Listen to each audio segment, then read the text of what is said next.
What is up, everybody? Welcome back to the channel. If you're new here, thanks for tuning in. So we are jumping right into the work for today's video, or at least that was the plan. You guys, what you just watched was building the new bracket to mount the fuel pressure regulator for the new fuel system that I'm building for this truck. For any of you guys that are new here, didn't see any of the last couple videos, so I am building a complete custom regulated return fuel system to modify/replace the CNC 4-line kit that I have in the truck right now. Now, I said we were supposed to be jumping into it because ran into a little bit of a snag, so I figured now was a good time to start the video or start talking a little bit and show you guys what I'm looking at and the mistake that I made. Alrighty, here's a look inside of the old girl. Got the intercooler pipes all cleaned up again, so they're looking nice and shiny. Makes me feel a little bit better, other than the fact that all this is not as shiny, but whatever. So the bracket you guys just saw me make was this bracket right here to attach the regulator for the regulated return system. I think it turned out pretty darn good. It definitely wasn't perfect, but overall I'm pretty happy with how it turned out, and I think that'll be a pretty good spot for it. So now the issues that I ran into. Sorry for the shaky camera work, standing up on a stool trying to point out all this stuff. I guess I should do a little overview or quick summary of what we're doing for you guys that are new here. Down here you'll see I don't have a fuel bowl. I have the CNC 4-line kit with the delete block. You see the line there, the line's going back there, there, and basically that's a kit that sends fuel pressure to all four corners of the head. And with that kit I have that being fed from an Airdog pump down on the frame. Everything's set to around 60 psi. Here's the main feed line going in, and then it spreads out to the four corners. So what I'm going to be changing on this is I will be keeping the two lines going to the rear of the head to feed the fuel, and then these two lines up front, right there and over there, will be coming in to the fuel pressure regulator right there, and then it will have a return. See if you guys, the return down there, which returns it back down to the factory lines down on the frame rail. So what that does is it turns the heads into a regulated return system instead of a 4-line feed system, so that it should help maintain fuel pressure within the heads. That allowed me to control it up here. I'm not doing this, I'll say this again, I'm not doing this because I've had any issues with the CNC 4-line kit. I'm doing this mainly for educational purposes because I have a ton of people asking me what's better, the CNC 4-line kit or a regulated return kit, and I have it known. A lot of people have told me that a regulated return kit should perform better, so I'm planning on finding that out. Like I said, I haven't had any issues with the CNC kit. At wide open throttle I can see upwards of 9 or 10 psi drop in fuel pressure, but where I have it set right around 60 to 62 psi, it's still staying well within its safe range for fuel pressure, so I haven't been worrying about it. But I want to see if this true regulated style return system is enough to, or makes enough of a difference to help hold fuel pressure better. So that's kind of the main purpose of this and why I'm doing all this work. One, I want to know the answer for myself, and two, I have a lot of people asking me, so I figure I might as well make a video on it and try it out at my own expense, save you guys a little bit of money and time. Like I was saying, I'm going to have two fuel feed lines going to the back of the engine, to the heads on each side, and then from the front of the fuel rails on each side, we'll be coming back up into the regulator, have that set around 55 or 60, and going back down to the line on the frame rail, returning to the tank. So the issue I ran into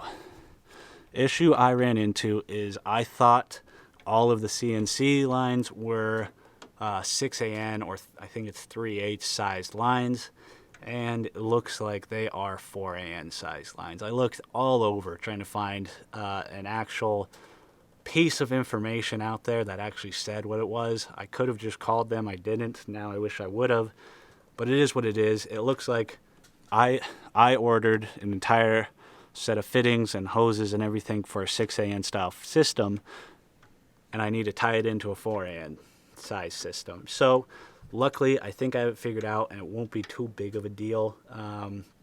What I'm going to be doing is probably getting a 4AN to 6AN adapter to go on that fitting down there. Right down there, you can kind of see it. and then do the same for the fitting over on this side, and then it'll be keeping everything else 6AN sized. We'll be going 4AN up to 6AN, plugging into 6AN here, and then 6AN down all the way to the frame rail. So luckily, I don't think I'll have to return the whole system or take a large hit. I just got to add or buy 2 more adapters. Initially, when I was planning on doing this, I was planning on turning the Airdog into a lift pump to feed the factory pump and feeding the factory pump into the CNC block. I mentioned this in the last video. I think what I'm changing plans for now is I'm keeping the Airdog feed line you see right there, and tying it into the system and running the regulated return off of that, mainly because I want to see whether it's the Airdog that can't support the fuel pressure or if it's the plumbing of the fuel system. Because obviously if I change both at the same time, I can't say which one fixed it, which one didn't, if either of them fixed it. So first test is keeping the Airdog hooked up and having that feed the regulated return system. If it doesn't drop as much, I know it was the fuel system plumbing that was the issue. If it continues to drop, then I know it was the Airdog that can't support the fuel demands. In the end, I think I'm going to be tying the Airdog into a lift pump anyways, but I'm running the test that way just for more educational purposes. Unfortunately, I'm going to have to order those fittings in, quarantine and everything. I don't think I'm going to be able to get them locally. So not a big deal for you guys. It's going to be in a couple seconds on the video, but for me, I have to order those in. But here's a quick look at what it looks like right now. Pretty happy with how that turned out. I thought about putting the regulator right here where the kind of fuel bowl used to be, but I still want to build a custom engine cover for this, and having it over here kind of gets it out of the way, and then I can still cover up all this with a cool custom powder coated engine cover that I'll be designing at some point. But yeah, so there it is. There's the upstate, there's the problem I had, and how I plan to address it. And we are back with, unfortunately, not some great news, some good news, some bad news. That last clip you saw, I think, was about almost exactly a week ago. It is the next weekend. Got some more parts in, but unfortunately not all of them.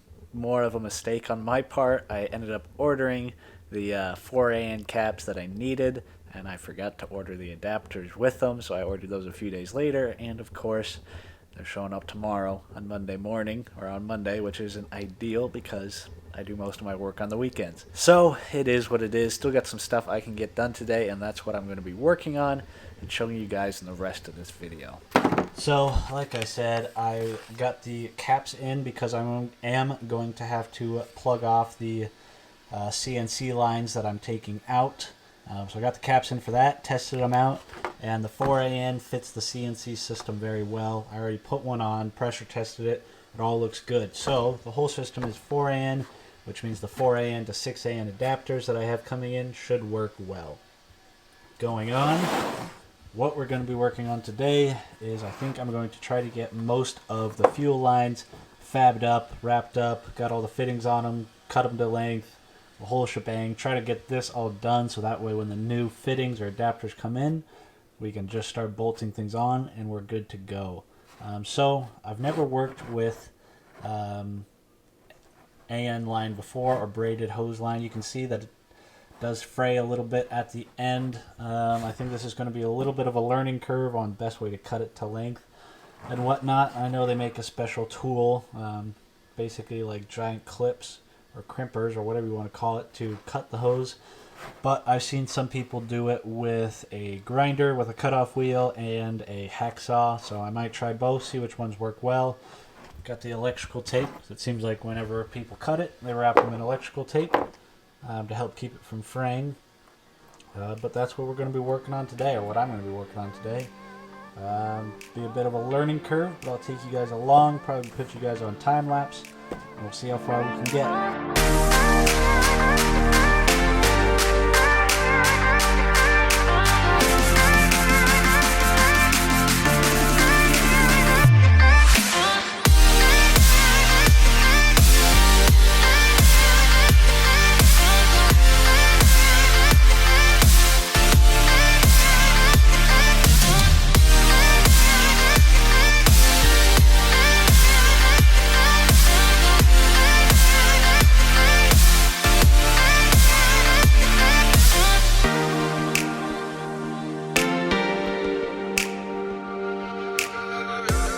So, using the electric hacksaw did not work at all.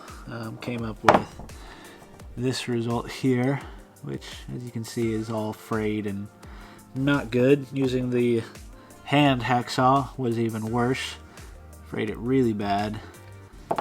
And then switching to the grinder with the cutoff wheel, a very clean, nice cut. Not exactly in focus, but you guys should be able to see it. So my recommendation would be using the grinder with a cutoff wheel.